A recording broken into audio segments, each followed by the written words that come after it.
성경 말씀 요한복음 1장 35절에서 42절, 요한복음 1장 35절에서 42절. 또 이튿날 요한이 자기 제자 중 두 사람께 함께 섰다가 예수의 다니심을 보고 말하되, 보라, 하나님의 어린 양이로다. 두 제자가 그의 말을 듣고 예수를 쫓거늘 예수께서 돌이켜 그 쫓는 것을 보시고 물어 가라사대, 무엇을 구하느냐? 가로되, 랍비여, 어디 계시오니까 하나. 랍비는 번역하면 선생이라. 예수께서 가라사대, 와보라. 그러므로 저희가 가서 계신 데를 보고 그날 함께 거하니 때가 제 10시쯤 되었더라. 요한의 말을 듣고 예수를 쫓는 두 사람 중에 하나는 시몬 베드로의 형제 안드레라. 그가 먼저 자기의 형제 시몬을 찾아 말하되, 우리가 메시아를 만났다 하고, 메시아는 번역하면 그리스도라. 데리고 예수께로 오니 예수께서 보시고 가라사대, 네가 요한의 아들 시몬이니 장차 게바라 하리라 하시니라. 게바는 번역하면 베드로라. 아멘. 예수님이 이제 공생애를 시작하시기 전에 처음 공생애 하시면서 하시는 일이 뭐냐면, 침례 요한에게 침례 받는 거로부터 시작하는 것을 우리가 볼 수가 있습니다. 인간이 인간한테 침례를 받는 건 우리가 이해가 되는데, 하나님이신 예수님이 인간에게 침례를 받는 것은 잘 이해가 되지 않습니다. 그런데 그것도 하나님이 시키신 거예요. 하나님이 그렇게 하라고. 그 1장 그 앞에 부분을 보면 31절에 보면, 나도 그를 알지 못하였으나 내가 와서 물로 침례를 주는 것은 그를 이스라엘에게 나타내려 함이라 하니라.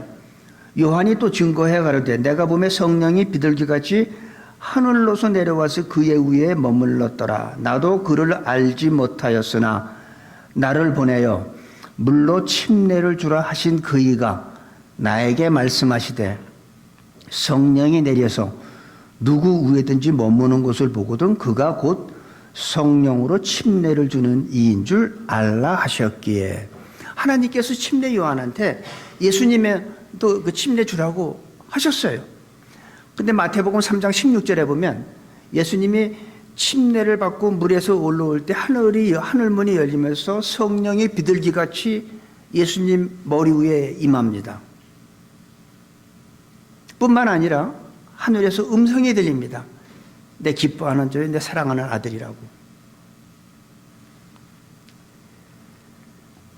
우리가 하늘에서 들리는 음성, 침례를 받으신 예수님, 왜 예수님은 공생애를 시작하시면서 침례를 받았을까요? 모든 인류의 죄를 위해서 십자가에서 그 죄값으로 돌아가신 것 같이 모든 인류가 죄를 회개하는 그 증표로 받는 침례를 예수님이 온 인류를 대신해서 받으신 거예요. 그리고 예수님은 본인이 마귀가 예수님한테 시험하러 온 것도 아니고, 예수님이 마귀를 찾아간 것도 아니고, 성령이 예수님을 이끌고 광야로 가서 마귀에게 시험당하는 것을 허락합니다. 예수님의 말씀으로 또 그걸 다 이겼죠. 그러고 나서 예수님의 행하신 모습을 보면은 어떤 기적을 일으키고 죽은 사람을 살리고 아니면 말씀 설교를 하시는 게 아니라 사람을 택하는 걸 볼 수가 있습니다.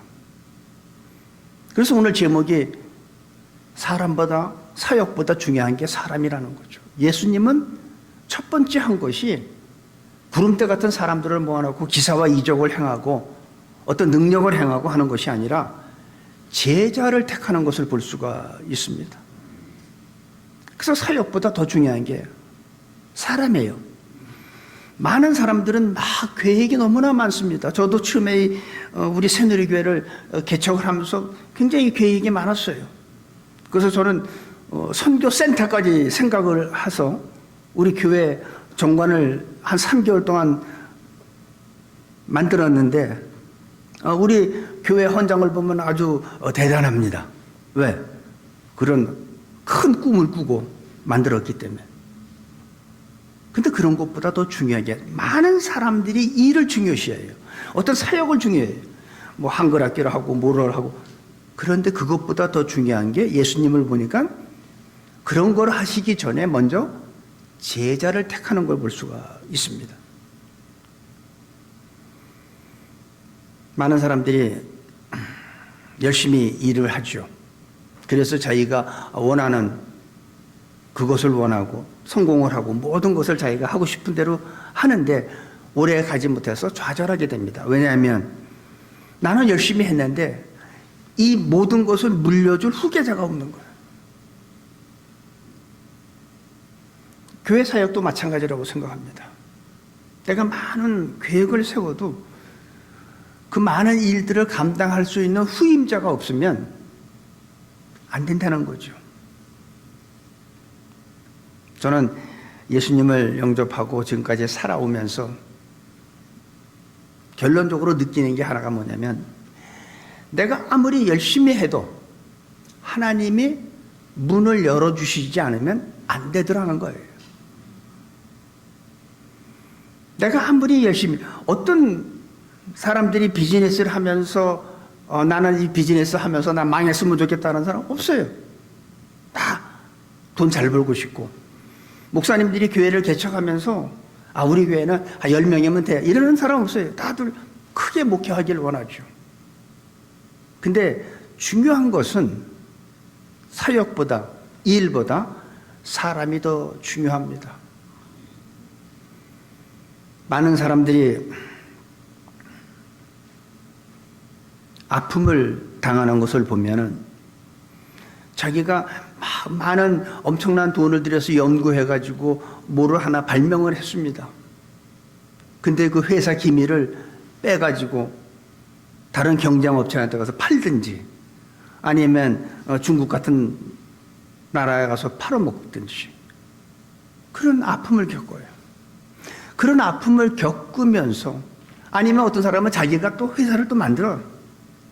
근데 그런 아픔을 겪으면서도 계속적인 반복적인 게 뭐냐면 사람보다는 계속 일을 중요시 여긴다는 것이 우리 인간들의 모습이라는 거예요. 교회도 저는 사람을 키워야 된다고 생각해요. 제자 훈련을 받는 사람이나 제자 훈련을 가르치는 그런 생각이 없는 사람들은 아무리 내가 오랫동안 신앙생활을 했고 내가 신학 공부를 하고 목사 안수를 받고 했다 할지라도 제자 훈련을 시키지 않고 제자 훈련을 받으려는 생각도 안 하는 사람들은 교회의 본질을 저는 모른다고 생각합니다. 우리는 예수님의 하신 모습을 보면서 우리가 받을 영적 교훈이 있는 거예요. 예수님은 사역보다 사람을 중하게 여기셨어요. 그래서 예수님의 3년 동안 그 공생의 삶을 보면은 주로 12제자를 훈련시키고 키우는 역할을 하셨습니다. 그래서 그 12제자가 지금까지 전수되고 또 내려와서 여러분과 제가 예수 믿게 된 거예요. 이 예수님의 하신 이 계획은 계속 흘러가야 돼요. 그렇지 않으면 그건 교회의 본질이 아니라고 저는 생각합니다. 근데 세상 사람들은 양과 숫자에 굉장히 민감합니다. 그래서 많은 사람이 모이고 어떤 일을 아주 어마어마하게 큰 일을 하면 사람들은 뭐라 그래요? 저 사람 성공했네. 저 목사님 성공했어. 과연 숫자가 많다고 성공한 걸까요? 눈에 보이는 게 없으면 사람들은 실패했다고 생각해요. 근데 저는 그렇지 않습니다. 예수님은 12제자밖에 안 했어요. 12제자도 한 번에 부르신 게 아니에요. 한 사람씩 불렀습니다. 오늘 보니까 안드레라는 침례 요한의 제자가 나옵니다. 우리 35절에서 39절까지 보면 요한이 자기 제자 중 두 사람과 함께 섰다가 예수의 다니심을 보고 말하되 보라 하나님의 어린 양이로다. 두 제자가 그의 말을 듣고 예수를 쫓거늘. 우리가 여기에서 생각해 볼 게 있어요. 예수님은 지금 이제 공생에 이제 시작하시니까 얼마나 하실 일이 많겠습니까? 온 인류의 죄값을 해결해야 되는데 얼마나 하실 일이 많은데 예수님이 하시는 모습을 보면 먼저 사람을 택하셔서 일꾼으로 만드는 거였습니다. 무슨 일을 하든지 사람을 키우는 것은 중요합니다. 근데 예수님께 선택받은 이 제자들의 모습을 보면 연약한 사람들이에요. 부족한 사람들이에요. 마치 우리보다 나은 게 없는 사람이에요. 그리고 예수님이 십자가에 돌아가실 때까지 이 제자들은 형편없었어요.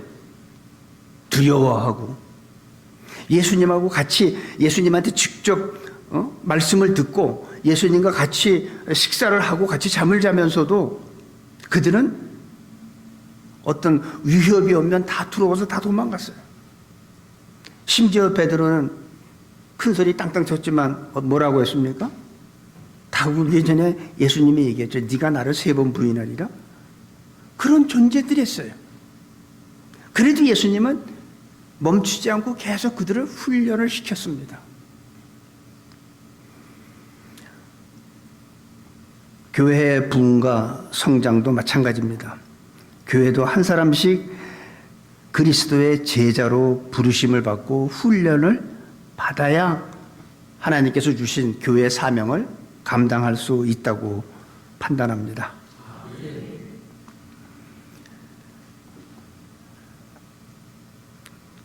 교회는 제자 양육의 중요성을 강조해야 합니다. 제자 양육이 없으면요, 아무리 큰 교회라도 그거는 많은 무리가 모인 집단에 불과한 거지 주님이 원하는 사명을 감당하지 못해요.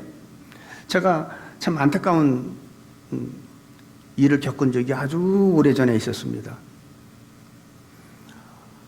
아는 분 가정에 구역예배가 있다고 해서 제가 제 아내와 같이 그 구역예배에 아는 분이 초청을 하니까 갔어요. 근데 그 교회는 우리 교회가 아니라 다른 교단의 다른 교회예요. 그래도 그 가정에 있는 분을 알기 때문에 갔는데 거기서 구역예배 중에 구역장이라는 집사님께서 하시는 말씀이 하나님은 사랑이시기 때문에 절대 우리를 지옥에 안 보내신다고 얘기를 하는 거예요. 참 어이가 없었습니다. 그분이 그 구역을 인도하는 리더예요. 그래서 리더는 참 중요합니다. 교회의 리더는 확실한 사람이 있지 아니하면 안 됩니다. 그 사람은 하나님의 사랑만 알았지 하나님의 공의를 몰랐어요. 하나님은 사랑도 있지만 공의도 있어요. 이걸 우리가 손이라고 얘기했죠. 손바닥도 있지만 손등도 있습니다. 손바닥과 손등은 전혀 생긴 게 달라요. 손등은 손톱도 있고 주름도 많고 손바닥은 또 뭐가 있습니까? 손금이 있지. 뭐 운명금이니 뭐니 그런 얘기 하죠. 뭐 결혼, 뭐 배우자 이런 재물 뭐 이런 거 따지는데 그런 거 저는 믿지 않습니다. 우리는 이걸 손이라고 그래요. 손바닥만 손이 아니야. 손등도 손이야. 목욕탕 가면 손등은 안 불어. 손바닥만 부르트지. 이게 손이에요. 완전히 달라요. 하나님도 사랑이 있고 공의가 있는 이 양면성을 우리가 보지 않으면 우리는 하나님을 잘못 믿는 겁니다. 하나님은 사랑이 많으신 분이면서 또한 우리가 지은 죄를 회개하지 않으면 그날에 반드시 공의의 심판이 임한다고 저는 믿습니다. 그래서 우리는 항상 두렵고 떨리는 마음으로 하나님, 왜? 하나님이 공포스러운 분이 아니라 너무 거룩하시니까, 너무 어마어마한 분이시니까, 말씀으로 우주 만물을 창조하신 분이니까. 우리 몸을 한번 생각해 보세요. 얼마나 이게 신묘막측합니까? 우리 염색체나 어떤 DNA가 하나만 잘못돼도 우리는 정상적으로 살아갈 수가 없어요. 그게 하나님의 창조 작품이라는 거죠. 그래서 저는 다른 거 보지 않고 나를 보면 알아. 하나님이 얼마나 세심하고 어마어마하신 분이라는 거를.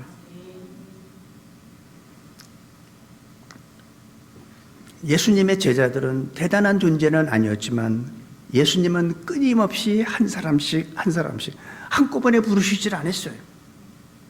한 사람 불러서 훈련시키고 그래서 우리 교회도 많은 사람이 한꺼번에 훈련받는 것도 좋겠지만은 저는 성경 공부는 주일날 했어요. 교회 오신 길에 성경 공부했지만 저는 제자 훈련은 주중에 했습니다.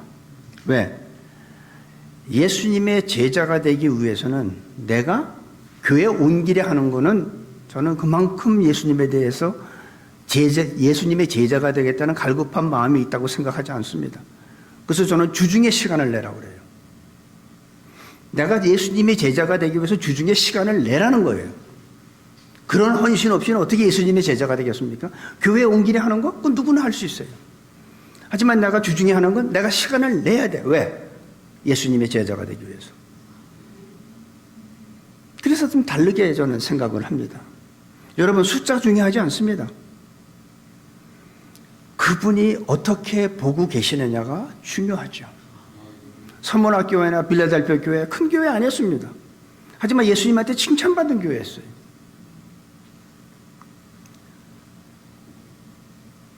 예수님의 첫 번째 제자는 침례 요한의 제자였던 안드레였습니다. 근데 요한의 제자도 아무나 하는 게 아니에요. 요한의 제자가 되려면 우선 환경이 어려운 환경이에요. 낙타 털로 된 옷을 입고 메뚜기와 석청으로 밥을 먹어야 되고 사람도 없고 환경도 안 좋은 광야에서 어려운 삶을 살아야 그거를 이길 수 있어야지 요한의 제자가 되는 거죠. 근데 오늘 저는 이 말씀에서 제가 아주 귀한 걸 하나 깨달았습니다. 36절에 보니까 예수의 다니심을 보고 말하되 보라 하나님의 어린 양이로다. 이 말을 듣고 두 제자가 그의 말을 듣고 예수를 쫓거늘. 야, 이게 그동안에 이 침례 요한한테 훈련을 받은 요한의 제자들은 보라 하나님의 어린 양이라는 소리만 듣고 자기 스승인 요한을 놔두고 예수님을 쫓는 모습을 보면은 요한이 어떤 훈련을 시켰는지 알 수가 있어요. 예수님에 대한 훈련만 시킨 거예요. 그런데 우리는 어떻게 돼요? 내가 제자 훈련 시켰는데 내 제자를 만들려고 그래. 예수님의 제자를 만들어야 되는데 내 제자를 만들려고 그래. 내가 그렇게 했는데 이 사람이 나를 떠나서 예수님 따라간다면 우리는 배은망덕한 인간이라고 하죠. 왜? 예수님의 제자를 만들지 않고 내 제자를 만들었기 때문에. 요한은 철저하게 자기의 제자를 만들지 않고 예수님의 제자를 만들었습니다. 그러니까 이 제자들은 하나님의 어린 양이라는 그 소리를 듣고 우리가 지금까지 배웠던 저분을 위해서 우리가 이런 훈련을 받았지 하고 그분을 위해서 나가는 거예요. 쫓아가는 거예요. 침례 요한은 하나도 섭섭해하지도 않아요. 그 목적으로 훈련을 시켰기 때문에. 그래서 우리들도 제자 훈련 시킬 때는 나를 위해서 우리 교회를 위해서가 아니라 예수님을 위해서 예수님의 제자로 만들어야 그게 바로 하나님이 원하는 교회의 본질이고 사역의 중심이라고 저는 생각합니다. 하나님의 어린 양, 그 말을 듣고 제자들이 즉시 예수님을 따라간 거예요. 그래서 저는 오늘날의 모든 교회가 그 목사님의 제자들이 만들어지면 안 된다는 거예요. 예수님의 제자가 돼야지.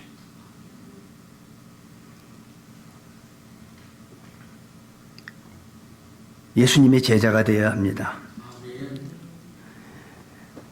그 말을 듣고 예수님을 쫓아간 그것은 우리가 다른 뜻으로 생각하면 그 말은 무슨 뜻이에요?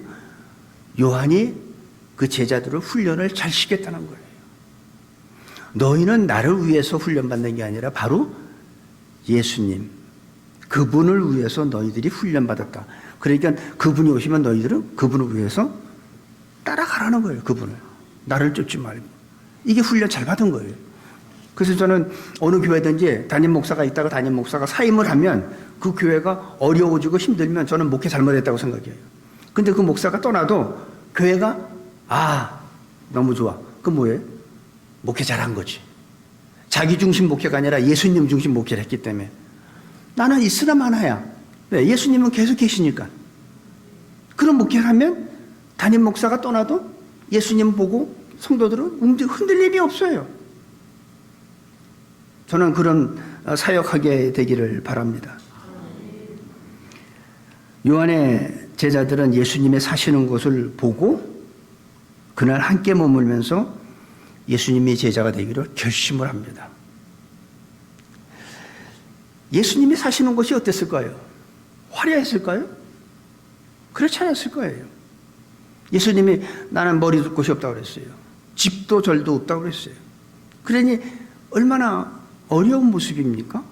그런데 그곳을 보고 그날 예수님을 따라갔던 그 제자들은 그날 예수님이 계신 곳을 보고 마음에 결심을 하고 그 다음에 그 중에 하나인 안드레는 자기 형인 베드로를 데려갑니다.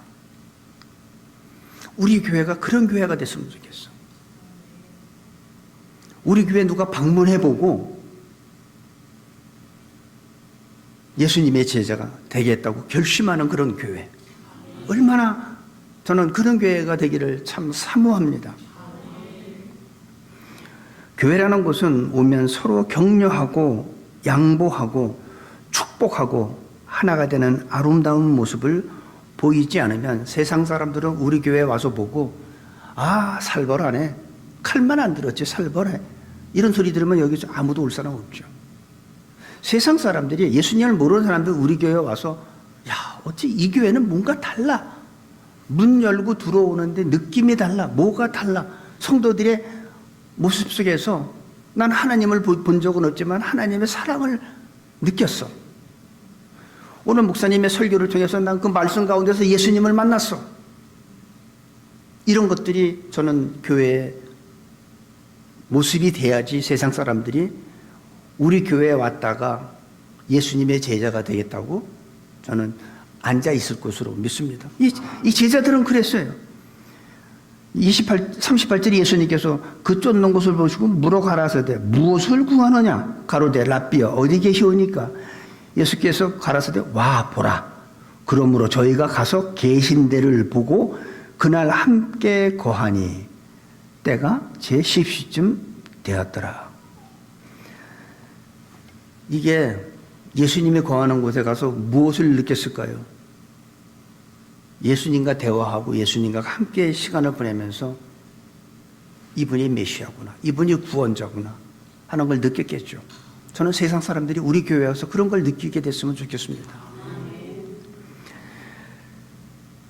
40절에서 42절 보니까 요한의 말을 듣고 예수를 쫓는 두 사람 중에 하나는 시몬 베드로의 형제 안드레라. 그가 먼저 자기 형제 시몬을 찾아 말하되 우리가 메시아를 만났다 하고 데리고 예수께로 오니 예수께서 보시고 가라사대 네가 요한의 아들 시몬이니 장차 게바라 하리라. 안드레는 가장 먼저 누구한테 찾아갔습니까? 예수님을 만나고 이분이 메시아라는 것을 확신한 다음에 제일 먼저 간 사람이 누구냐면 자기의 형 베드로예요. 여기서 우리가 가족 전도의 중요성을 우리가 깨달아야 합니다. 이 안드레는 자기만 예수님하고 시간 보내고 하룻밤을 자면서 자기만 이게 예수님 만나고 천국의 비밀을 깨닫고 그 감격한 것을 자기만 혼자만 갖고 있는 게 아니라 자기 형한테 나누고 싶은 거예요. 그래서 가족 전도가 그렇게 중요한 거예요. 나는 천국 가는데 우리 부모님은 천국 못 가는데 나는 가는데 우리 형제들은 못 가는데 내 자식은 못 가는데 이 안타까움이 있어야 된다는 거예요. 그 안타까움은 누가 가져요? 내가 천국의 그 기쁨과 감격을 맛본 사람만이 아는 거예요. 예수 믿으면 뭐 천국 간대. 뭐 죽으면 천국 가겠지. 그런 사람은 전도 안 해요. 왜? 경험이 없으니까. 감격해 본 적이 없으니까. 예수를 만나면요, 그 천국의 기쁨과 감격을 보면, 아까도 우리 권사님 기도 중에 말씀하시면, 처음 예수님 만났을 때 그 감격. 저는 예수님이 어떻게 나 같은 사람을 자녀로 삼아주셨는지 난 그게 이해가 안 돼요. 그거 생각하면 너무너무 감사해요. 응? 우리가 살다가 좀 어려운 일을 만나면 하나님 내가 그렇게 열심히 수고하고 내가 그렇게 사역을 하고 내가 그렇게 헌신하고 그만큼 헌금을 했는데 왜 납니까? 왜 나에게 이런 청천벽력 같은 암을 주십니까? 왜 코로나를 주십니까? 뭐 등등 많잖아요. 왜 그래요? 하나님이 나를 택해 준 거는 감사하고 또 안 좋은 거로 나를 택해 준 거는 불평하고 그러면 아니지. 하나님이 나를 택해 준 거는 나를 구원시켜 주든 나한테 환난을 주든 다 감사한 거예요. 어려운 가운데서도 그 많은 사람 중에서 하나님이 나를 택해서 나한테 이런 징계가 와? 욕과 같은 그런 훈련을 시켜? 감사해야죠. 왜 하나님이 자녀로 삼아준 건 하나님 감사합니다 하고 나한테 어려움이 오면 why me? 하나님 왜 납니까? 수많은 사람이 있는데 그거 아니라는 거죠. 대부분 사람들이 왜 납니까 하는 건 뭐예요? 내가 헌신했고 교회도 개척했고 얼마나 많은 사람 전도했고 그건 뭐예요? 자기가 예수님 만난 다음에 의로운 행위를 늘어놓는 거잖아요. 내가 이런 행동을 했는데 근데요 우리는 믿음은 행위가 아니잖아요. 근데 사람들은 자꾸 행위를 얘기하려고 그래. 내가 얼마나 많은 영혼들을 주님 앞에 인도했는데 그건 구원의 조건이 아니에요. 믿음이지. 천국의 비밀을 아는 경험을 같이 누렸으면 좋겠다는 거예요. 우리 부모님이 예수님을 만나서 내가 그 누렸던 그 감격, 그 기쁨 그거를 같이 누렸으면 좋겠다는 거예요. 예수님 안 믿으면 지옥 가는데 그 지옥은 나는 경험해보진 않았지만 그것이 어떤 곳인지 난 너무나 알아. 응? 소금이 뜨거운 판에서 튀듯이 그렇게 무서운 곳인데 구더기도 죽지 않는 곳인데 한 시간만 그런 고통받아도 엄청나게 힘든데 영원히 고통받는데 그 생각해보면 어떻게 예수님을 전하지 않을 수가 있겠습니까? 그건 경험해보지 못한 사람이에요. 이론적으로 아는 거지 예수님을. 이론적으로 알면 전도가 안 됩니다. 내가 경험해야지. 예수님의 제자들도 3년 동안 그렇게 먹고 자고 했지만 그들은 항상 두려움에 떨고 위험이 닥치면 다 도망갔어요. 근데 언제 달라졌습니까? 오순절날 다락방에서 기도 중에 성령이 임한 다음에 그들은 달라졌어요. 그래서 하나님의 말씀 중요하지만 내가 말씀을 지식으로 알아서는 안 된다는 거예요. 이 말씀은 성령의 감동으로 쓰여졌기 때문에 내가 성령의 감동 없이 이걸 보면은 이해가 안 돼. 성령의 감동함을 내가 받아서 성경을 읽어야지 이게 이런 뜻이구나 하는 걸 깨닫게 되고 여러분 입체 영화 보세요. 안경 하나씩 주잖아요. 영화가 들어갈 때. 그 안경 벗고 보세요. 그건 뭐 영화를 이따 이로 만들었어? 근데 안경을 쓰면 어때요? 피하잖아. 나한테 막 날라오니까. 영화 제작한 사람의 의도가 입체적으로 느끼라고 앉은 의자도 막 흔들리고 막 하잖아요. 그건. 마찬가지예요. 성경도 성령의 감동으로 쓰여졌기 때문에 나는 그 세상 사람들이 이거 하나님의 말씀을 뭐 해석한다고 뭐 이상한 목소리 내는 사람들이 난 그거 보면 참 어이가 없어요. 그 사람들이 성경을 어떻게 합니까? 베드로후서 3장 16절에 보세요. 하나님의 말씀을 잘 모르면 모른다고 해야지 억지로 풀다가 스스로 멸망에 빠진다고 그랬어요. 하나님 말씀은 그렇게 자기가 풀고 싶은 대로 푸는 게 아니에요. 성령의 감동함이 있고 또 하나님께서 어떤 거는 인쳐놨고 어떤 것은 오픈시켜놨기 때문에 인쳐놓은 건 그 누구도 몰라요. 예수님이 오셔서 그 인을 풀기 전에는 누구도 몰라. 근데 아는 척하고. 글쎄 저도 이거 모르겠네요. 무슨 말인지. 나네 하네요. 하면 되지 뭘 그렇게 그걸 또 억지로 풀고 말이야. 그래서 저는 이 사역자들이 중요하다고 생각해요.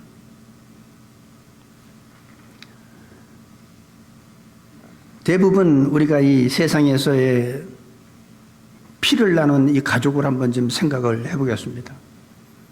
안드레는 자기 형 베드로를 예수님 앞에 데려왔는데 세상에서의 가족의 모습을 보면 같이 피를 나눈 형제들,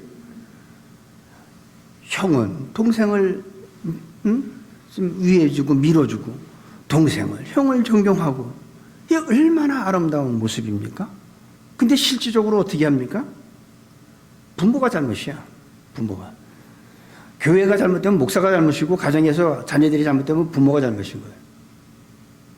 국가가 잘못되면 대통령이 잘못하는 거예요. 그건 어쩔 수 없어요. 부모가 형과 동생이 같은 피를 나눴어도 다르잖아요. 다른 걸 인정해야 되는데 부모들은 어떻게 합니까? 경쟁을 시켜요.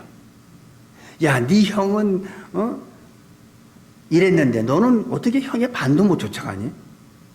그러면 동생이 형을 어떻게 보겠어요? 시기하죠.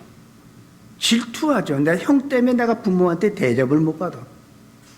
그러다 보니까 안 좋은 일들이 벌어지잖아요. 이 잘못된 겁니다.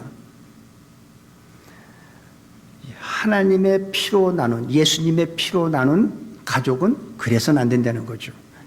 인간의 피로 나눈 형제자매는 시기하고 질투하고 경쟁할지 몰라도 예수님의 피로 맺어진 영적인 가족은 서로 위하고 용납하고 이해하고 사랑해야 돼요.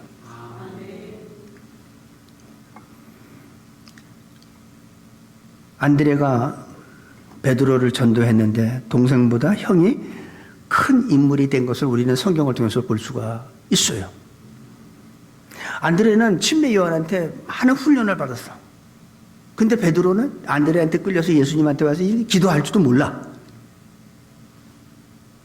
그런데 예수님은 베드로를 보고 요한의 아들 시몬아, 너는 장차 개바가 되리라. 예수님은 베드로의 현재를 본 게 아니라 베드로의 미래를 본 겁니다.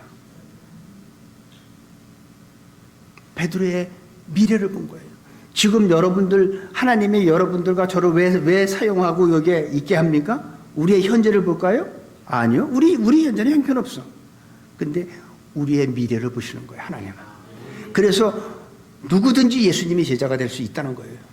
예수님은 나의 현재를 보지 않습니다. 나의 미래를 보십니다. 그리고 이런 말씀하겠죠. 네 시작은 미약하지만 네 나중은 심히 창대하리라. 왜? 하나님은 우리의 미래를 보고 쓰시기 때문에. 하나님의 일은요, 우리가 믿음을 가지면 할 수가 있습니다. 아브라함이라는 사람은 75세에 믿음 생활 시작했어요. 하나님의 일은 건강으로 하는 거 아니에요. 믿음으로 하는 거예요. 하나님의 일은 재물로 하는 거 아니에요. 시간이 많아야 하는 거 아니에요. 믿음으로 하는 거예요. 나는 부족하지만 오늘도 이 시간에 하나님은 우리를 보시면서 나의 현재를 보는 게 아니라 나의 미래를 보시고 우리를 사용하시길 원합니다. 한 사람도 빠짐없이 우리는 예수님의 제자가 되어야 돼요. 목사의 제자가 아닌 예수님의 제자가 되면 바로 하나님의 나라의 비밀을 알게 되고 뿐만 아니라 우리의 생각이 달라지죠. 나의 가치관이 달라져요. 내 인생관이 달라지고 나의 세계관이 달라지게 되죠. 그러면 과거에 내가 느껴보지 못했던, 체험하지 못했던 것을 우리는 체험하면서 남은 삶을 정리할 수가 있습니다. 건강이 하나님의 일하는 거 아닙니다. 우리의 믿음이 일하는 겁니다. 그리고 보잘것없는 우리가 위대하신 하나님의 일을 한다고 생각을 해보세요. 나는 위대하지 않아. 하지만 위대한 하나님의 일을 하다 보니까 우리도 위대해지는 거예요. 그분의 일을 하니까. 나는 비록 보잘것없지만 우리 한 사람 한 사람은 그렇게 세상에 내놓으면 보잘것없어. 하지만 우리가 예수님의 제자가 되고 그 위대하신 하나님의 일을 우리가 한 사람 한 사람씩 맡은 자리에서 우리가 하나님의 일을 하게 되면 우리 모두도 다 위대한 사람이 될 줄로 믿습니다. 더욱더 말씀에 순종하고 기도하는 가운데 우리가 제자 훈련을 받으면 나도 모르는 사이에 내 가치관이 바뀌고 생각이 달라지기 시작합니다. 전에는 남편이 하루 세 끼 밥 차려주는 게 너무 싫었는데, 저 왜 데려가지도 않는지 모르겠다고 했는데, 이제는 그런 생각이 없어요. 가치관이 바뀌니까. 내 옆에 있어주는 게 얼마나 감사한지 몰라. 바뀌는 겁니다.